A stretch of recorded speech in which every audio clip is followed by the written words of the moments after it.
दोस्तों, इस वीडियो में मैं आपको अल्बानिया में वर्क परमिट के बारे में बताऊंगा और मैं यहाँ पे ये बताता चलूँ कि मैं आपको असिस्ट भी करूँगा वर्क परमिट लेने के लिए। उसका जो भी क्राइटेरिया है वो भी बताता हूँ आपको।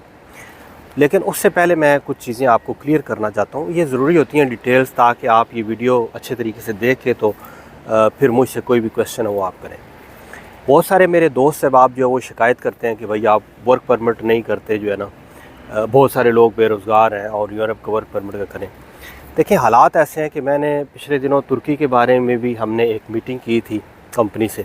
हो सकता है कि कुछ पेशरफ्त हो जाए, लेकिन उस वक्त तक वो 5 आदमियों वाली वहाँ पे शराइत थी। आल्दो के वहाँ पे बहुत डिमांड है, तो वो कोशिश करते रहते हैं, लेकिन जब तक आपका कोई बेहतर सलूशन ना निकले तो बंदा किसी को भी ऐसे जो है ना वो लारे लगाने की कोई ज़रूरत नहीं होती। टाइम वेस्ट होता है उससे और खामखा जो है ना। तो इस वक्त जो भी सिचुएशन चल रही है आप लोगों को पता है। अल्बानिया के अंदर मैं आप लोगों को वर्क परमिट का यहाँ पे बताने लगा हूँ। मेरा ऑफिस से 1 साल से ज़्यादा हो गया है। मुख्तलिफ़ लोग मुझसे वहाँ पे सर्विसेज लेते हैं, जो प्रॉपर्टी पे मेनली मेरा काम होता है। उसके अलावा फ़ीस वगैरह जमा होती है या एडमिशन वगैरह के लिए, तो ये एक बाकायदा मुझसे ना रेगुलरली डेली बेस पे लोग जो है ना सर्विस ले रहे हैं।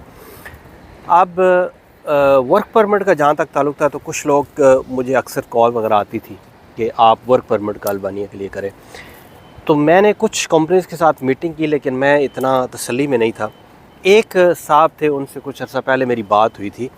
उनकी मिसेस जो है वो प्रोसिक्यूटर है और वो ख़ुद से मतलब है इंडिया से, बांग्लादेश वगैरह से लोग ले के आते हैं।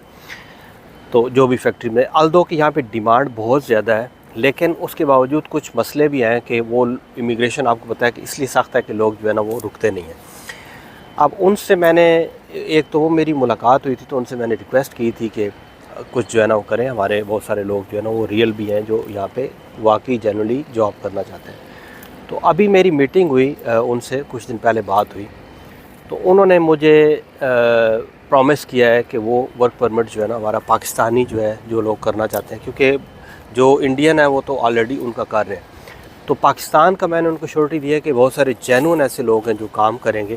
तो उन्होंने इस शर्त पे कि अगर 1 साल तक कॉन्ट्रैक्ट लोग पूरा करेंगे, यानी अभी इनिशियली जो भी वो वर्क परमिट देंगे, तो उसके बाद वो हेल्प करेंगे।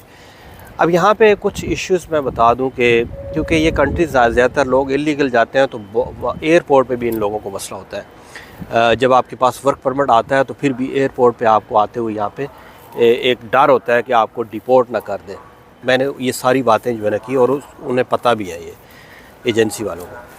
तो उन्होंने मुझे फिर जो है ये ऐसे लोग जो कि जो मतलब वाकई जेन्युइन काम करना चाहते हैं, और उनके जो डॉक्यूमेंट्स हैं, यानी आप फ़र्ज़ किया नॉर्मली तो यहाँ पे जो काम है वो ज़्यादातर जो है फैक्ट्रीज़ में है, कंस्ट्रक्शन साइट पे कुछ काम है, और रेस्टोरेंट में कम जो है ना, जो थोड़े फूड वगैरह सेक्टर में। तो ज़्यादातर जो एडजस्टमेंट होगी वो सीवी के मुताबिक जो है ना फैक्ट्रीज़ में, जिसमें कि कोई इतनी हुनर की ज़रूरत नहीं होती, लेकिन फिर भी उसमें से वो जांच पड़ताल करेंगे कि कौन सा आदमी जो है ना वो बेहतर है या कौन सा इस लायक है, उसकी एजुकेशन क्या है, क्या उसके पास काम का एक्सपीरियंस क्या है। इनिशियली जो भी डॉक्यूमेंट्स हैं वो हम आगे फॉरवर्ड करेंगे, तो उसके मुताबिक जो भी सिलेक्ट होगा आदमी, और उसको फिर आगे हम जो है ना फर्दर स्टेप के लिए बताएँगे कि उसका जो वर्क परमिट है एप्लीकेशन वहाँ पर हम लोग देने लगे। तो ये जो है ना आप देखें कि अगर आप जनरली सीकर हैं, और मैं कोशिश करूँगा कि इतनी बड़ी अमाउंट जैसे बहुत ज़्यादा लोग जो है ना जो कि करते हैं एक पेमेंट का, तो वो मैं कोशिश करूँगा मैं मिनिमाइज़ करके उसको, जो भी आपका एक्सपेंस आता है, वो अभी हमारी बात फाइनल चल रही है। तो आप अगर अप्लाई करना चाहते हैं आप रब्ता कर सकते हैं। अच्छा, एयरपोर्ट का मैं बता दूँ कि जो कंपनी है ये बाकायदा जो लोगों का वर्क परमिट होगा और वीज़ा डी होने के बाद आपको एयरपोर्ट से भी असिस्ट करेंगे वो लेके आने के लिए, तो इसलिए उसमें परेशानी वाली कोई बात नहीं है। अब आप लोगों का ये काम है कि आपने जो डॉक्यूमेंट्स हैं वो अच्छे तरीके से तरतीब दे के वो भेज देने हैं, जो लोग भी हैं, और मैं कोशिश करता हूँ कि इसमें आपको जो भी मतलब असिस्टेंस दे सकूँ भरपूर तरीके से, वो मैं पूरी कोशिश करूँगा। और जो मेरे दोस्त अहबाब जो शिकायत करते हैं, तो वो अप्लाई कर सकते हैं। या अल्लाह हाफ़िज़।